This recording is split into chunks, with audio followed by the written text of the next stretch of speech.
여러분 각 심령마다 성령께서 말씀을 밝히 보여 깨닫게 하시는 은혜가 함께하는 아침 되시기를 예수님의 이름으로 축복합니다. 8월 한 달 동안 우리는 overcome이라는 주제를 가지고 극복하라 말씀을 함께 살펴보았습니다. 첫째 주에는 두려움을 극복하라, 둘째 주에는 무기력을 극복하라, 셋째 주에는 분노를 극복하라, 그리고 지난주인 넷째 주에는 열등감을 극복하라 라는 제목의 말씀으로 은혜를 나누었습니다. 이제 오늘 이 아침에는 극복하라 시리즈 마지막 5번째 시간입니다. 우리 말씀의 제목을 같이 함께 따라해 보시겠습니다. 탐욕을 극복하라.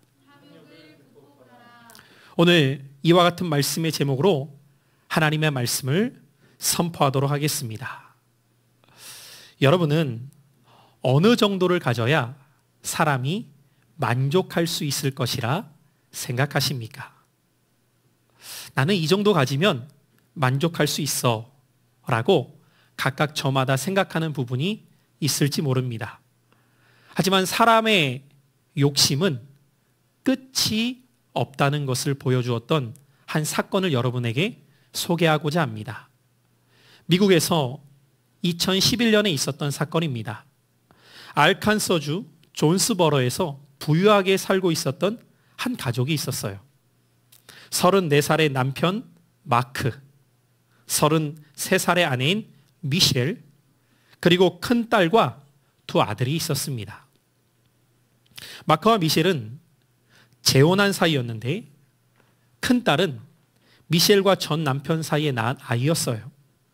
남편 마크는 이 지역에서 꽤 유명한 부동산 감정사이자 투자자였습니다. 그로 인해 가족들은 모두 이 존스버러에 있는 부유한 동네에서 수영장이 딸린 아주 멋진 집에서 살게 되었습니다. 남편인 마크는 수백 개의 임대 부동산을 수요하고 있었던 부모님으로부터 어려서부터 사업을 배운 덕분에 이 분야에서 성공할 수 있었고 부유함을 누릴 수 있었죠. 하지만 미셸은 열심히 돈을 벌어왔던 남편과는 대조적으로 항상 명품을 치장하는 것과 같은 사치로운 생활을 즐겼고 1년에 서너 차례씩 해외여행을 다니면서 호화로운 생활을 누립니다. 남편은 그런 아내의 모습을 특별히 문제 삼지 않고 오히려 그때마다 재정적으로 넉넉히 지원해줘요. 심지어 아내를 위한 부동산 투자 회사를 설립하는 일까지 도와주었습니다. 그러나 아내인 미셸은 그럴수록 더욱 사치스러워졌고 회사는 항상 뒷전일 뿐만 아니라 남편이 주는 돈에 만족하지 못하고 더 많은 것을 요구하면서 호화로운 생활을 이어가게 됩니다. 그러던 이 가정에 갑작스러운 사건이 발생하게 돼요. 2011년 8월 24일 수요일 낮에 미셸은 남편이 누군가에게 총을 맞았다며 경찰서에 신고 전화를 합니다.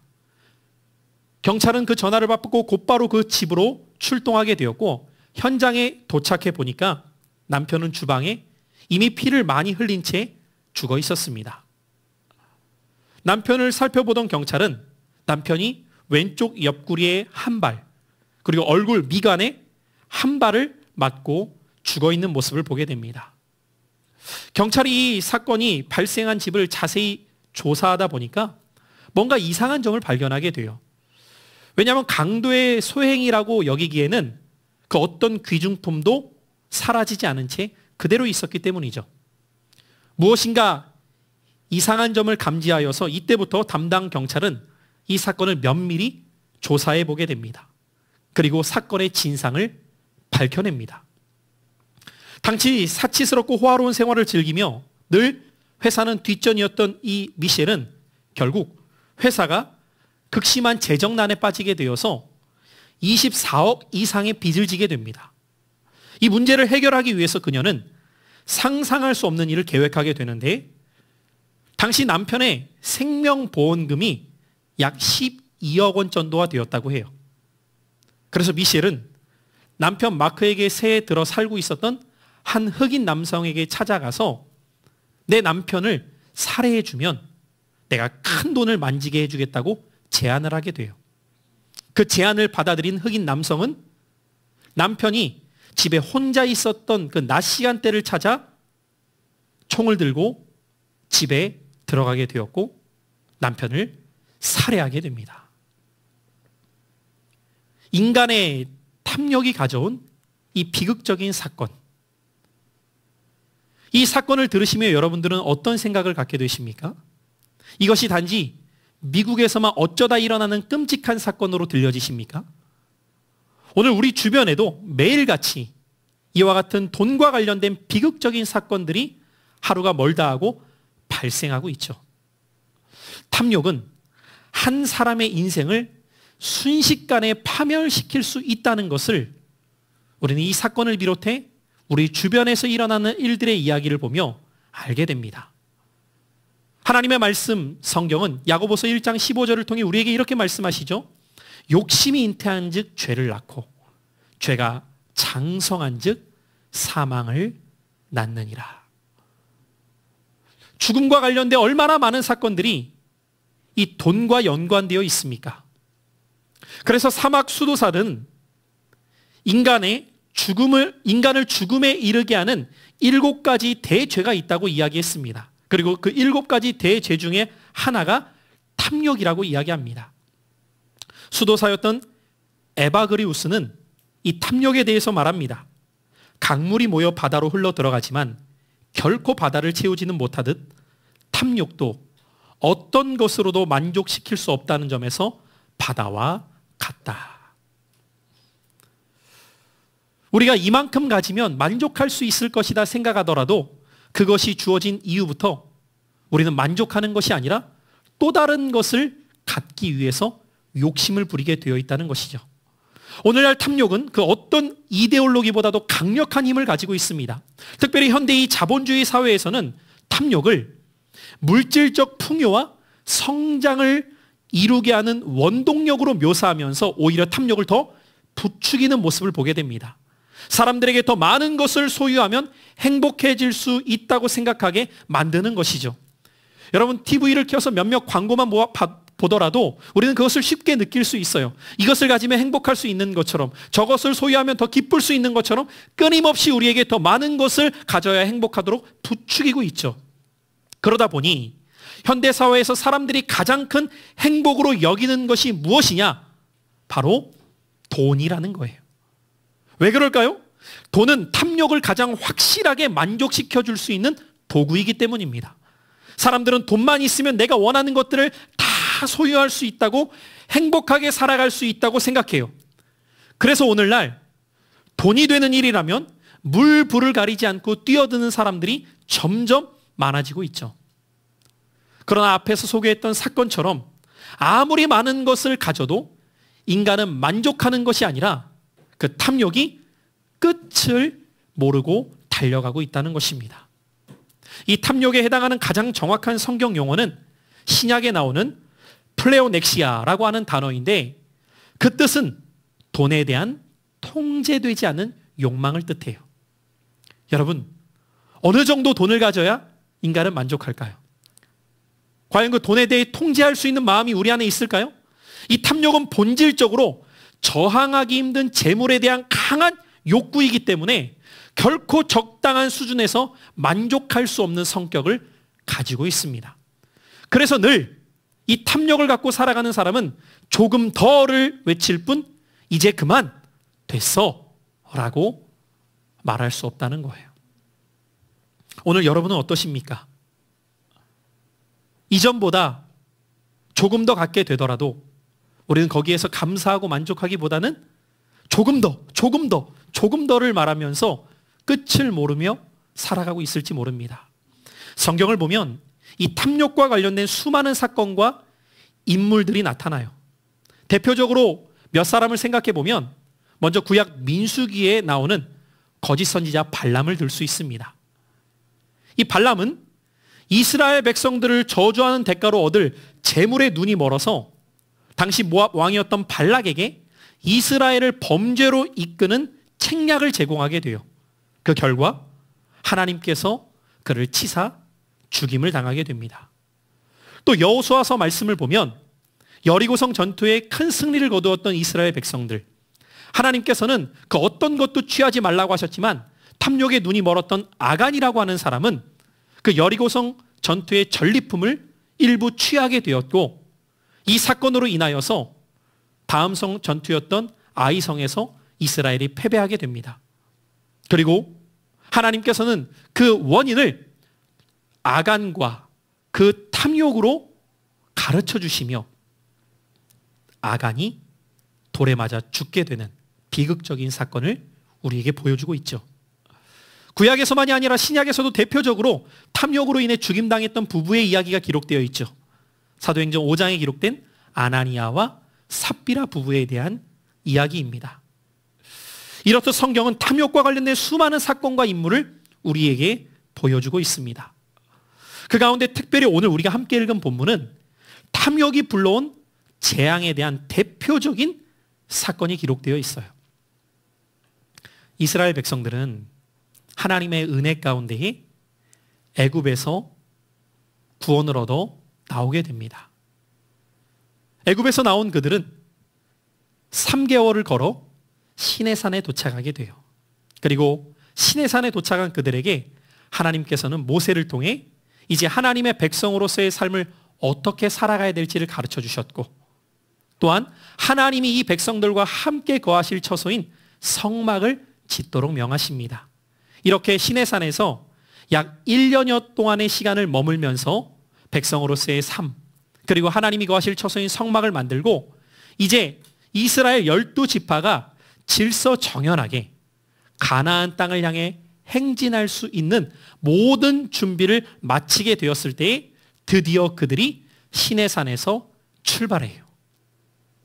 시내산에서 출발한 그들, 얼마 가지 못해서 그들 가운데 한 문제가 발생하게 되는데, 이스라엘과 함께 애굽에서 나왔던 무리들 중에 일부의 사람들이 불평과 원망을 쏟아놓기 시작하는 거예요. 그 불평과 원망에 대한 내용은 무엇이었냐면, 도대체 언제까지 우리가 늘 같은 음식만 먹어야 하는 것이었습니다.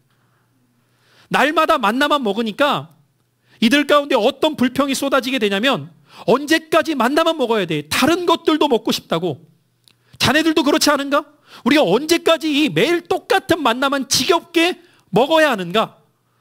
우리도 고기가 먹고 싶지 않나? 그러면서 막 불평과 원망을 쏟아내기 시작해요. 사랑하는 성도 여러분, 사람의 말은 전염성이 있어요. 이렇게 한쪽에서 불평과 원망을 쏟아놓기 시작하니까 주변에서 그 이야기를 듣던 이스라엘 백성들이 그 말에 전염됩니다. 이때부터 이들도 함께 불평을 쏟아내게 되는데, 맞아, 그러고 보니까 언제까지 우리가 늘 똑같은 이 만나만 먹어야 돼? 우리가 애굽에 있을 때에는 채소도 먹을 수 있었잖아. 거기에 있었을 때에는 생선도 먹었고 과일도 먹었어. 자주는 아니지만 한 번씩 고기도 먹었지 않나? 우리도 고기가 먹고 싶다고. 그러면서 여기저기에서 말이 전염되기 시작하면서 불평과 원망이 쏟아지기 시작하니까 탄식의 소리를 넘어서서 이제는 여기저기서 울기 시작하는 거예요. 고기 먹고 싶다고. 왜 우리는 맨날 고기를 못 먹냐고 하면서 막 탄식하면서 막 우는 소리가 퍼져나가기 시작하니까 순식간에 이스라엘 진영 전체가 통곡 소리가 나기 시작하는 거예요. 이 모습을 모세가 보게 됩니다. 여러분, 모세라고 해서 별다른 방법이 없죠. 광야이고 이 많은 백성들에게 모세가 음식을 구해다 줄 수도 없잖아요. 그래서 모세도 참다 못해 하나님 앞에 나아가서 탄식을 토로합니다. 하나님, 내가 이 백성을 낳았습니까? 내가 이 백성들의 부모입니까? 하나같이 다 불평과 원망을 저에게 쏟아놓습니다. 제가 이 많은 백성들에게 어디에서 고기를 구해다가 먹일 수 있겠습니까? 저라고 그걸 주고 싶지 않겠습니까? 저에게는 그런 능력이 없는데 왜 다 저에게만 불평과 원망을 쏟아놓는 것입니까? 더 이상 감당할 수가 없겠습니다. 차라리 저를 데려가십시오. 여러분, 이 모세의 마음이 조금은 이해되지 않으세요, 여러분? 모세라고 해서 왜 그런 마음이 없겠어요? 그리고 이 백성들의 원망을 하루도 아니고 이틀도 아니고 조금만 지나면 또 원망과 불평을 쏟아내는 그 백성들의 모습을 볼 때 감당할 수 없는 그 괴로움이 지금 모세의 마음에 있는 거예요. 그러자 하나님께서 모세에게 이렇게 말씀하십니다. 그들의 원망과 불평하는 소리를 나도 들었다. 내가 나를 멸시한 그들에게 그들이 원하는 대로 고기를 가져다 줄 것이다. 그런데 하루가 아니고 이틀도 아니고 5일도 아니고 일주일도 아니고 열흘 20일도 아니라 한 달 동안 질릴 만큼 코에서 고기 냄새가 사라지지 않을 만큼 내가 고기를 먹일 것이다. 여러분, 하나님의 스케일은 달라요.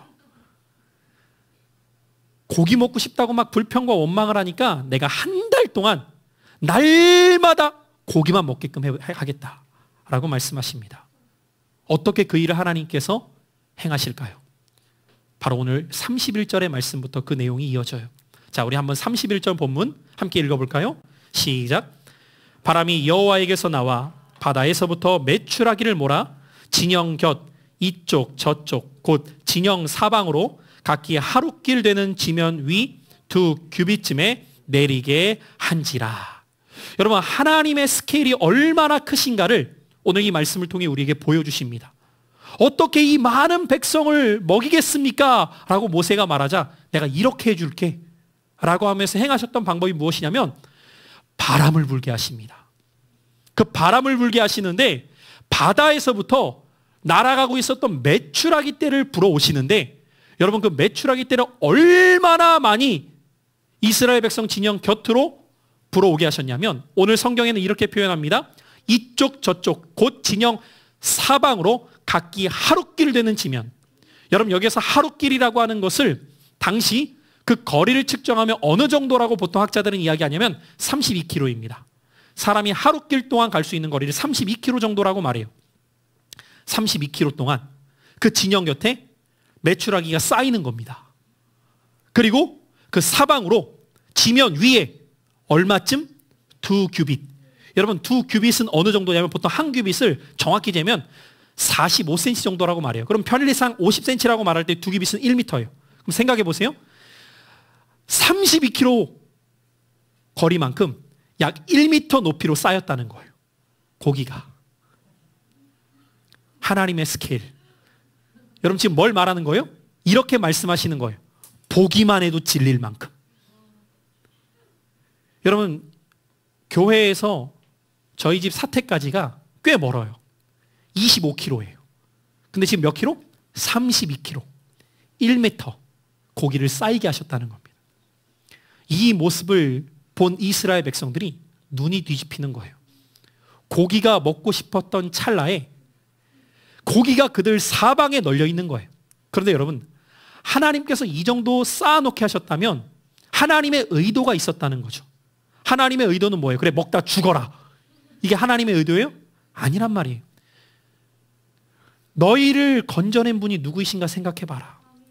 지금까지 너희를 먹이시고 인도하셨던 분이 누구이신가를 생각해봐라. 그 하나님께 감사하며 그 하나님이 앞으로도 너희를 채우시고 인도하실 것을 신뢰하라고 하나님이 지금 이렇게 펼쳐놓으셨는데, 오히려 자신들의 잘못됨을 회개하고 돌이키는 것이 아니라 눈이 뒤집혀져서 이때부터 더 많은 메추라기를 모으려고 혈안이 되어서 다투며 서로 간에 더 많은 메추라기를 모으기 시작합니다. 그것이 지금 32절부터 33절에 기록된 말씀인데, 우리 먼저 32절의 말씀을 읽어보죠. 시작.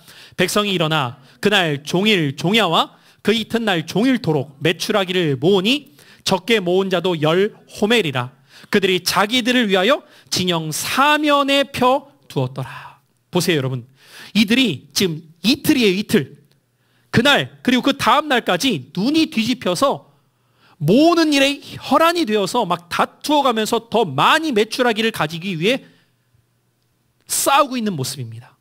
그래서 가장 적게 모았던 사람도 성경은 뭐라고 말하느냐? 10호멜이라. 여러분, 여기에서 호멜이라고 하는 계산이 나오는데 10호멜이라고 하는 것은 한 호멜이 약 220리터예요.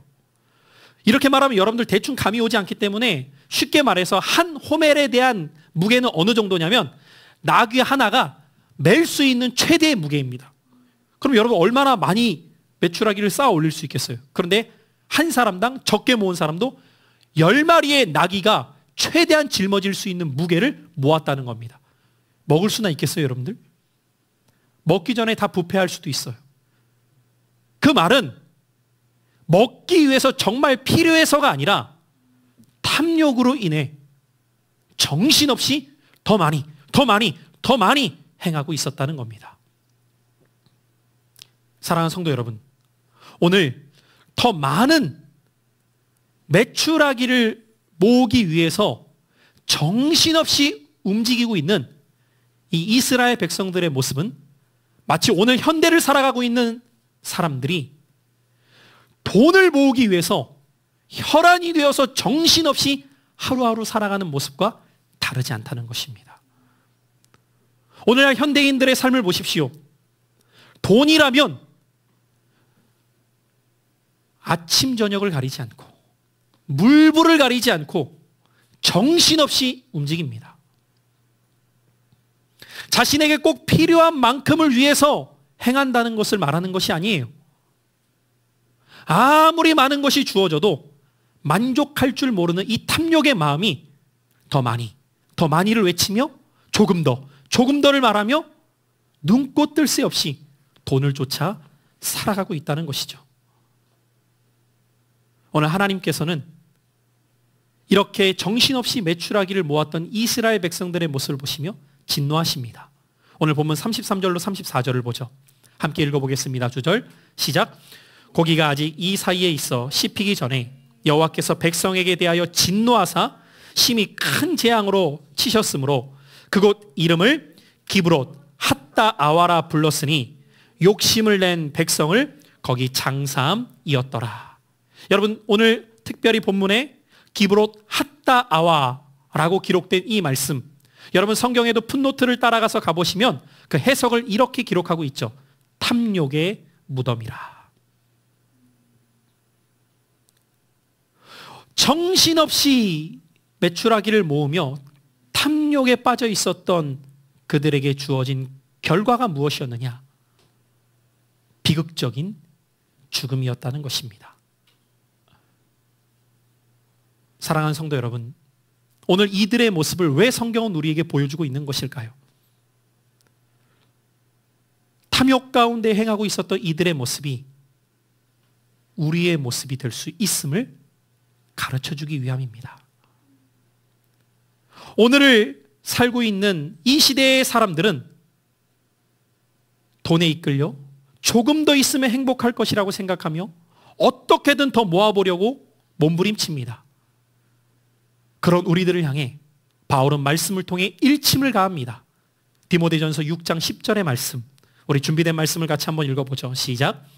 돈을 사랑함이 일만하게 뿌리가 되나니 이것을 탐내는 자들은 미혹을 받아 믿음에서 떠나 많은 근심으로써 자기를 찔렀도다.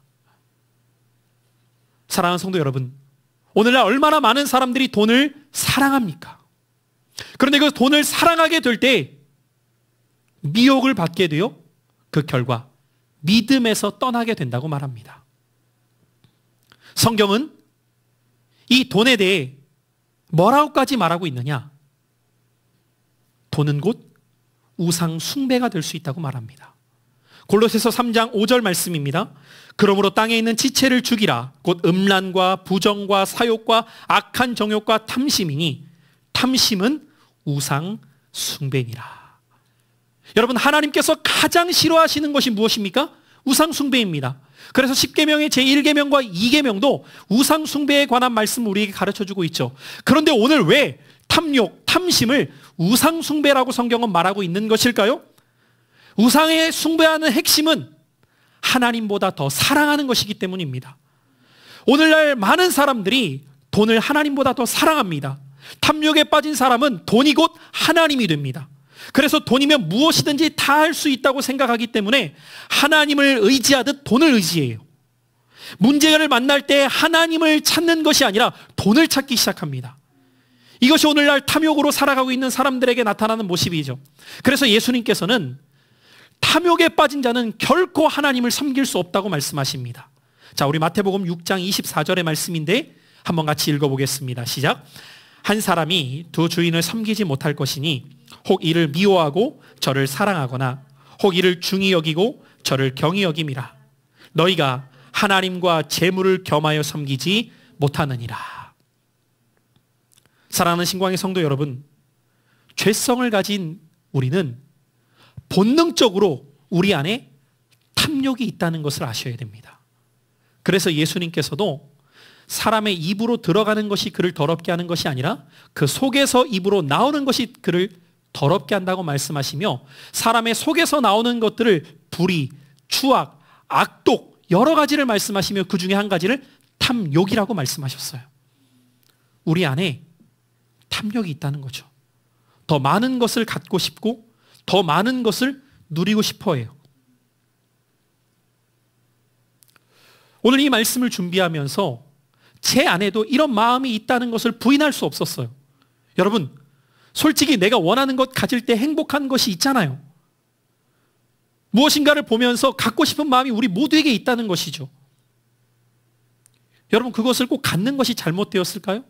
필요한 것을 얻는 것, 때로는 그것이 필요합니다. 그러나 문제는 무엇일까요? 만족할 줄 모르는, 끊임없이 더 많은 것을 추구하는 것이 우리의 죄된 본성이라는 것을 우리가 잊지 말아야 되기 때문입니다. 아무리 많은 것이 주어져도 사람은 만족하지를 못하는구나를 저도 살아가면서 자주 경험하는데, 제가 이것을 느꼈던 하나의 사건이 있어요. 2년 전에 가정의 달을 맞아서 아빠 어디가 프로그램을 저희 교회에 가지면서 몇몇 가정들과 함께 자녀 중에 한 명을 데리고 같이 동물원을 갔습니다. 코로나가 아니었다면 올해도 할 수 있는 일이었는데 참 못해서 아쉬운데 제가 저희 둘째를 데리고 갔어요. 데리고 가면서 제 마음 가운데 어떤 결심을 했었냐면, 그래, 한번 오늘만큼은 원하는 것 한번 다 해줘보자. 뭐 해달라는 거, 뭐 사달라는 거 한번 해줘보자. 그런 마음으로 갔어요. 그래서 정말 최선을 다해서 해줬어요. 그런데 문제가 하나 발생했어요. 그 문제가 뭐였냐면, 가다가 그 동물원 안에 큰 물풀을 만들어 놓고 이렇게 돌아가는 튜브가 있더라고요. 사람이 그 안에 들어가는 투명으로 된. 그거를 태워달라는 거예요, 우리 둘째가.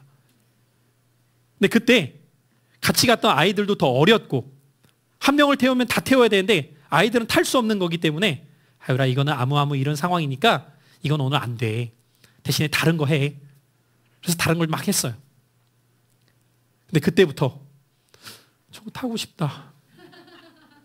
저거 못 탔어. 가는 순간까지 나 저거 못 탔는데. 자, 그걸 보면서 뭘 느꼈느냐? 아무리 해줘도 끝이 없다. 아이들을 데리고 마트를 가보잖아요. 장난감 코너를 가는 순간 불행이 시작됩니다. 보는 것마다 사고 싶어서 막 난리예요. 눈이 뒤집어져요. 그러면 부모다 보니까 어쩔 때는 안 돼, 다음에 이렇게 말하지만 늘 그럴 수만은 없으니까 한 번씩 사줄 때가 있어요. 그러면 세상을 다 가진 듯이 행복해 보여요. 이틀 가요. 이틀. 그 다음 마트 가면 그 전에 소유했던 것은 전혀 생각도 못하고 또 다른 것을 소유하고 싶어하는 그 마음. 여러분, 거기에 있는 장난감 다 사주면 만족할까요? 할 것 같죠? 내가 친구네 집에 갔을 때 내 집에 없다, 그걸 보는 순간 그걸 또 가져야 돼요. 이게 인간의 마음이에요. 아이들만 그럴까요? 어른들은 어떻습니까? 소유하고자 하는 것이 좀 커졌을 뿐이에요. 갖고 싶은 것이 조금 바뀌었을 뿐이에요. 어렸을 때는 장난감 자동차인데 크면 진짜 자동차. 어렸을 때에는 장난감 집인데 진짜 집. 사이즈가 커졌을 뿐이죠. 끝이 없어요. 그러면 그렇게 해서 차 가지면 만족해요? 아니요. 조금 지나면 더 멋진 차, 더 좋은 차, 더 잘 나가는 차. 처음에는 승차감이 좋은 차를 샀어요. 그 다음부터 하차감이 좋은 차를 봐요. 사람들이 나를 어떻게 보느냐. 끝이 없어요, 여러분. 이게 인간의 탐욕의 현 주소를 보여주는 모습이죠. 사랑하는 성도 여러분, 여러분은 얼마나 만족한 삶을 살고 계십니까? 오늘도 이 말씀을 들으면서 어떤 분은 뭐를 갖고 싶은데 갖지 못해서 막 힘들어했던 모습이 떠오르실지도 모르고, 어떤 사람은 나는 이것만 가지면 만족할 수 있어요 라고 말은 하지만 그것을 가져도 결코 만족하지 못하실 겁니다. 왜? 그것이 죄성을 가진 우리 인간의 본성이기 때문이에요. 그래서 여러분들, 탐욕은 어떻게 비유할 수 있을까? 제가 묵상하는 가운데 탐욕은 무엇과 같느냐? 같이 한번 따라해 보실까요? 달리는 자동차에 고장난 브레이크. 이것이 탐욕입니다. 탐욕은 마치 무엇과 같냐면 브레이크가 고장난 자동차가 점점 속력을 높이는 것과 같아요. 여러분, 그 끝이 어떻게 될까요? 결과가 뻔하죠. 아무리 잘 달려도 브레이크가 고장나면 그 끝은 비극적인 죽음입니다. 때로는 우리에게 있어서 무엇인가를 얻고자 하는 그 동기가 우리의 삶을 더 적극적으로 살아가게 만들 수도 있지만, 제어되지 못한 탐욕은 우리의 삶을 궁극적으로는 죽음에 이르게 만드는 비극이라는 것을 오늘 깨닫게 되시기를 주님의 이름으로 축복합니다. 자, 그렇다면 우리는 어떻게 이 탐욕을 극복하는 삶을 살아갈 수 있을까요? 좀 전에 말씀을 드렸던 것처럼 우리의 죄성을 가진 본성은 본성적으로 탐욕을 갖고 살아간단 말이에요. 그래서 여러분들, 우리가 탐욕을 극복하기 위해서는 결코 저절로 되지 않습니다. 따라해 보실까요? 훈련해야 합니다. 여러분, 내가 가지고 있었던 이 본성을 훈련하지 않으면 절대로 이 탐욕을 우리는 극복할 수 없습니다. 그래서 저는 오늘 이 아침 여러분들에게 두 가지 훈련을 말씀을 드리며 오늘 말씀을 정리하기를 원해요. 오늘 이 말씀, 훈련이라는 단어를 기억하십시오. 하루아침에 되지 않습니다. 반복적으로 지속적으로 행하지 않으면 절대로 이 탐욕은 극복될 수 없다는 것을 기억하셔야 됩니다. 조금 괜찮아졌을지 모르지만 또다시 이 탐욕의 마음이 우리 안에 일어날 수밖에 없는 것이 우리의 연약함이에요. 그렇다면 우리는 어떻게 이 탐욕을 극복하기 위해 훈련해야 될까요? 첫째로 우리가 훈련해야 될 모습, 따라해 보시겠습니다. 하나님으로 내 마음을 가득 채우는 훈련. 여러분, 이 첫 번째 훈련을 날마다 행할 수 있는 여러분들의 신앙이 될 수 있기를 바랍니다. 인간의 마음이 탐욕을 갖는 근본적인 이유가 무엇일까요? 우리가 탐욕을 갖는 근본적인 이유는 인간은 무엇인가로 채워져야 안전함과 만족을 느끼기 때문입니다. 무슨 말입니까? 다시금 여러분, 수도사였던 에바 그리우스의 말을 귀 기울여 들어보십시오. 탐욕이라는 마귀가 사람들에게 찾아와 남은 긴 노년기, 일할 수 없는 상황, 예측할 수 없는 흉년, 병, 빈곤에 쓰라린 현실, 필요한 것을 남에게 의지하게 되는 처참함에 대한 근심을 조장한다. 어려운 표현인 것 같지만 쉽게 말하면 이런 거예요. 탐욕의 마귀는 우리에게 끊임없이 찾아와서 근심을 일으킨다는 거예요. 너 아무것도 준비하지 않았는데 미래를 어떻게 보장받으려고 해? 너 병 걸리면 어떻게 할 거야? 너 아프면 어떻게 할 거야? 너 살집 마련하지 않으면 어떻게 할 거야? 이런 많은 근심들을 우리에게 조장하면서 그것들을 얻어야지만 안전함을 느끼고 만족을 느끼게 만든다는 것이죠. 그러나 여러분, 과연 그러할까요? 이런 불안한 마음 때문에 많은 사람들은 재물을 소유하며 그것으로 자신의 미래를 안전하게 보장받고자 합니다. 마치 누가복음 12장에 보면 부자가 등장하죠. 이 부자는 얼마나 많은 물질을 소유하고 있었던지 곳간에 다 담지 못해서 새로운 곳간을 짓습니다. 거기에도 가득 들어차요. 그 모습을 지켜보면서 부자가 스스로의 영혼을 향해 이렇게 말해요. 내 영혼아, 네가 쓸 것을 다 준비해 놓았으니 남은 인생 동안 마음껏 누리자. 그때 하나님께서 그 영혼을 향해 이렇게 말씀하시죠. 누가복음 12장 20절로 21절인데 우리 한번 읽어볼까요? 시작.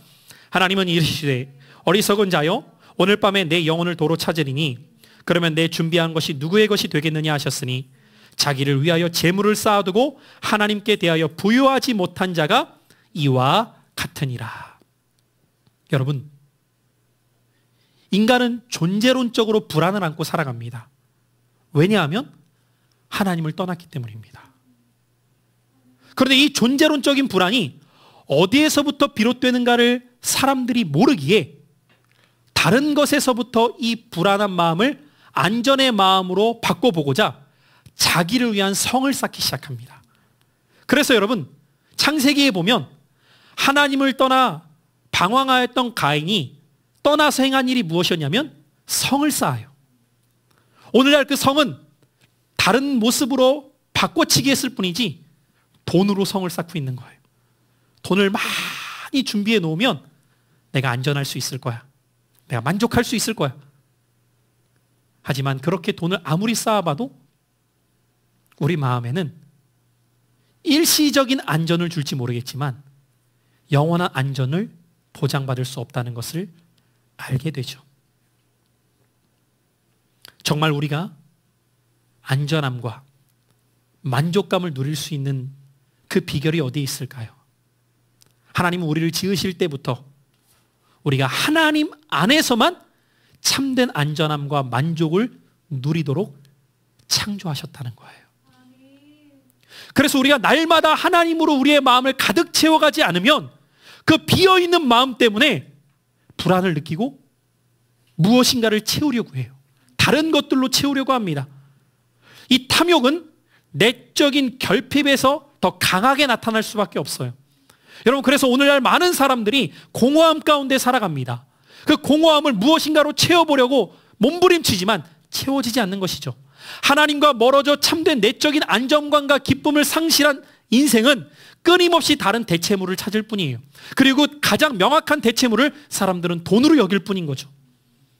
하지만 선지자를 통해 우리에게 말씀하셨듯 예레미야 2장 13절 말씀입니다. 내 백성이 두 가지 악을 행하였나니 곧 그들이 생수의 근원되는 나를 버린 것과 스스로 웅덩이를 판 것인데 그것은 그 물을 가두지 못할 터진 웅덩이들이니라. 스스로 웅덩이를 열심히 파봐야 하나님을 떠난 인간이, 그러나 가둘 수가 없다는 거예요. 다 새어나가고 만다는 것이죠. 하나님 없이 살아가는 인생은 늘 다른 것들로 채울 수밖에 없고, 그러나 그 어떤 것도 우리의 마음을 참된 안전함과 만족으로 이끌 수 없다고 성경은 말합니다. 그래서 하나님께서는 우리 안에 하나님으로만 참된 만족을 얻을 수 있다고 말씀하고 계셨다는 거예요. 여러분, 이 세상에서 가장 많은 것을 소유해봤던 대표적인 사람을 꼽는다면 솔로몬입니다. 얼마나 많은 것을 가졌느냐? 성경은 그냥 이렇게 한마디로 정리합니다. 전무후무하였더라. 그의 전에도 그렇게 가진 사람이 없고 그의 후에도 앞으로 그처럼 가질 사람이 없다고 말해요. 그런데 그 모든 것을 소유했던 솔로몬이 전도서 5장을 통해 이렇게 말하고 있어요. 자, 우리 한번 10절의 말씀 같이 읽어볼까요? 시작. 은을 사랑하는 자는 은으로 만족하지 못하고 풍요를 사랑하는 자는 소득으로 만족하지 아니하나니 이것도 헛되도다. 여러분, 성경은 이미 결론을 냈어요. 소득으로 만족하지 못하다. 소유로 만족할 수 없다. 그럼 우리에게 참된 만족은 어디에서 주어지는 것일까요? 시편 17편 15절 말씀 우리 한번 읽어볼까요? 시작. 나는 의로운 중에 주의 얼굴을 배우리니 깰 때에 주의 형상으로 만족하리이다. 할렐루야. 사랑하는 여러분, 깰 때에 주의 형상으로 만족한다고 고백했던 이 시인의 고백이 나와 여러분의 고백이 될 수 있기를 바랍니다. 여러분은 무엇으로 만족을 누리기를 바라십니까? 오늘날 하나님을 믿는다고 하면서도 하나님으로 그 마음을 채우지 못한 채 살아가는 많은 사람들은 하나님이 아닌 다른 대체물로 자신의 비어있는 마음을 채우려고 합니다. 그것이 탐욕으로 나타나서 조금 더를 외치며 세상 것들로 자기를 채워보고자 합니다. 하지만 솔로몬은 이미 우리에게 가르쳐 줍니다.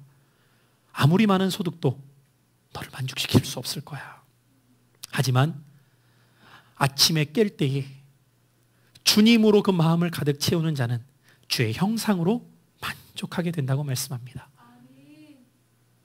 그래서 여러분, 우리는 날마다 우리의 삶을 하나님으로 가득 채우기 위해 경건 훈련이 필요한 거예요. 육체의 훈련도 약간의 유익이 있지만 경건의 훈련은 범사의 유익이 있습니다. 그 유익은 무엇입니까? 우리가 세상적인 탐욕에 빠져서 하루하루 거머리처럼 아무리 빨아먹어도 만족할 수 없는 인생을 살아가는 것이 아니라 경건 훈련을 통해 말씀과 기도로 내 심령을 하나님으로 가득 채워가는 삶을 살아가게 될 때 우리는 탐욕에 빠지는 인생이 아니라 자족하며 감사하는 인생을 살게 돼요. 여러분, 결코 소유가 여러분을 만족시킬 수 없습니다. 이 진리를 일찍이 깨닫는 자들일수록 하루하루를 자족하며 감사하게 돼요. 제가 주님을 믿고 섬기면서 감사한 일이 너무 많지만 그 중에 빼놓을 수 없는 것은 내게 주어진 삶에 자족하며 감사할 수 있다는 거예요. 그것은 환경이 아닙니다. 소유가 아니에요. 하나님으로 내 마음을 가득 채울 때입니다. 그래서 이 경건 훈련 가운데 하루하루를 하나님으로 가득 채우며 살아갔던 분들의 모습을 보면 그들은 날마다 소유함으로 인해 만족하는 것이 아니라 부족하지만 모자르지만 주님으로 감사하며 만족하다고 고백한 모습을 보게 됩니다. 오늘 이 은혜가 여러분들에게 임하는 은혜가 될 수 있길 바라요. 그러기 위해 날마다 경건을 훈련하셔야 됩니다. 여러분, 이 코로나19 때문에 많은 분들이 힘들어 하십니다. 그러면서 그 힘든 이야기 때문에, 힘든 이야기 가운데 빠지지 않는 이야기가 뭐냐면 먹고 살기 힘들다는 겁니다. 여러분, 한편으로는 이해가 됩니다.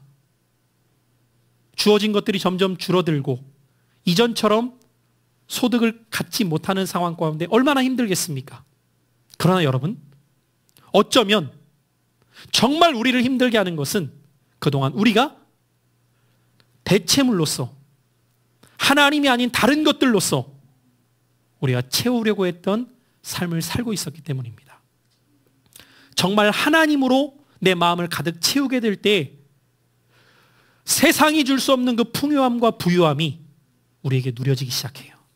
우리는 이 코로나19라고 하는 시간들 속에 그 은혜를 경험할 수 있어야 됩니다. 그런 자가 주님 한 분만으로 만족하다는 고백을 진실되게 할 수 있는 겁니다. 여러분, 오늘부터라도 하나님으로 가득 채우는 훈련이 여러분들에게 시작되시길 바라요. 이 경건 훈련, 말씀과 기도를 통해 세워나갈 수 있기를 축복합니다. 또 한 가지 우리가 행해야 될 훈련이 있습니다. 경건 훈련과 함께 우리가 해야 될 훈련은 무엇일까요? 탐욕을 이기기 위해, 극복하기 위해서는 따라해 보시겠습니다. 청지기의 삶을 훈련해야 됩니다. 청지기라는 말의 의미는 무엇입니까? 주인이 맡긴 것들을 주인의 뜻대로 관리하는 삶이에요. 그리스도인은 주인 되신 하나님 앞에서 청지기로서의 삶을 살아가는 자들입니다. 내게 있는 것은 내 삶의 주인 되신 하나님께서 내게 맡기신 것이다. 이것을 인정하며 살아가는 자들이 그리스도인입니다. 그래서 마태복음 25장에 보면 예수님께서는 달란트 비유를 통해 한 주인이 먼 타국으로 갈 때 종들 3명을 불러서 한 사람에게는 5달란트, 한 사람에게는 2달란트, 한 사람에게는 1달란트를 맡겼죠. 그리고 이 스토리를 읽어보면 시간이 흘러간 다음에 주인이 다시 옵니다. 그리고 종들에게 맡긴 것을 가지고 계산합니다. 어떻게 맡긴 것을 가지고 행하였는지. 여러분, 이 모습은 장차 우리가 주 앞에 서는 날 우리에게 맡겨주신 것을 가지고 주님이 물으실 때가 있다는 겁니다. 계산할 때가 있다는 거예요. 너에게 맡긴 것을 가지고 너는 어떻게 행하였느냐? 오늘 이 청지기 의식을 우리가 잃어버리게 될 때 우리는 내게 있는 것이 내 것인 양, 내 마음대로 쓰면서 살다가 장차 주 앞에 서게 될 때 책망받고 바깥 어두운 데에서 슬피 울게 될 것입니다. 여러분, 청지기 의식을 결코 놓치지 않기를 바랍니다. 나와 여러분 모두는 잠시 주인의 것을 맡은 청지기예요. 그래서 하나님께서는 우리가 이 청지기 정신을 잃어버리지 않도록 두 가지 안전장치를 우리에게 가르쳐 주셨어요. 내가 청지기임을 잊지 말아라. 그것을 날마다 기억하며 살아라. 라고 가르쳐 주신 두 가지 안전장치가 물질의 영역에서는 무엇이냐면 그 첫째가 바로 11조이고 둘째가 가난한 이웃을 돕는 모습입니다. 여러분, 오늘날 11조에 대해서 말도 많고 탈도 많습니다. 저마다 각각 다양한 이야기들을 쏟아냅니다. 그러나 여러분, 11조만이 아니라 10의 10이 정말 하나님의 것임을 청지기 정신을 갖고 살아가는 자들은 인정하게 되어 있어요. 그리고 우리는 11조를 통하여서 무엇을 되새기느냐? 그렇지, 내게 있는 것, 내 것이 아니라 주인이 맡기신 것이지, 그것을 내가 인정하는 행동이 11조를 통해 올려드리는 거예요. 그리고 또 한 가지는 가난한 이웃의 몫을 떼어 돕는 거예요. 여러분, 하나님께서는 저와 여러분들에게 맡기셨을 때에 맡기신 것을 가지고 우리가 어떻게 사용하느냐를 보십니다. 우리는 늘 어디에 관심이 있냐면 얼마나 많이 주셨지에 관심을 두어요. 그러나 하나님의 관심은 거기에 있지 않아요. 1달란트, 2달란트, 5달란트를 받은 것에 주인의 관심이 있는 것이 아니라 그 주신 것을 가지고 어떻게 사용했느냐가 주인의 관심이에요. 어떤 이들은 이렇게 말하죠. 저도 그렇게 행하고 싶은데 없어서 못해요. 여러분, 없어서 못하는 것이 아니라 내게 있는 것을 가지고 주인의 뜻대로 쓰지 않기 때문에 없다고 말하는 것입니다. 물론 정말 없는 분들도 있어요. 그렇기 때문에 가난한 자들의 몫을 떼라고 하는 것이죠. 하지만 내가 좀 더 있어야 할 수 있어요라고 말하면 그 탐욕의 마음은 끝을 모른 채 고장난 브레이크처럼 달려갈 수밖에 없습니다. 지금도 못하면 1년 후에도 못해요. 3년 후에도 못해요. 5년 후에도 못해요. 그래서 이것은 훈련이에요. 여러분, 훈련은 할 수 있는 사람에게 시킵니까? 할 수 있도록 시킵니까? 할 수 있도록 시키는 게 훈련이잖아요. 군대에 가보세요, 여러분. 처음부터 할 수 있는 게 아니에요. 그렇기 때문에 훈련시키는 거예요. 안 돼? 할 수 있어. 반복적으로. 될 때까지. 그러면 여러분, 우리에게 맡겨진 것을 가지고 우리가 주인의 뜻에 합당한 청지기로서 그것을 사용할 때 주인이 그 모습을 보시면 어떻게 행하실까요? 내가 맡겨준 것을 가지고 지혜롭게 행하였으니 너에게는 내가 마음껏 맡겨도 잘 관리하겠구나. 그러나 지금 맡겨진 것이 적다고, 없다고, 낯쓰기에도 바쁘다고 하며 주인의 뜻대로 관리하지 않는 종을 볼 때 주인은 뭐라고 말씀하실까요? 그 있는 것을 빼앗아가다가 주인의 뜻대로 관리한 자에게 더 맡겨라. 사랑하는 성도 여러분, 훈련하시길 축복합니다. 그래서 여러분, 11조는 믿음이기도 하지만 훈련입니다. 가난한 자들의 몫을 떼어서 드리는 것은 믿음일 수도 있지만 훈련입니다. 이 훈련을 잘 감당해 갈 때에 우리는 어떤 축복을 누리게 될까요?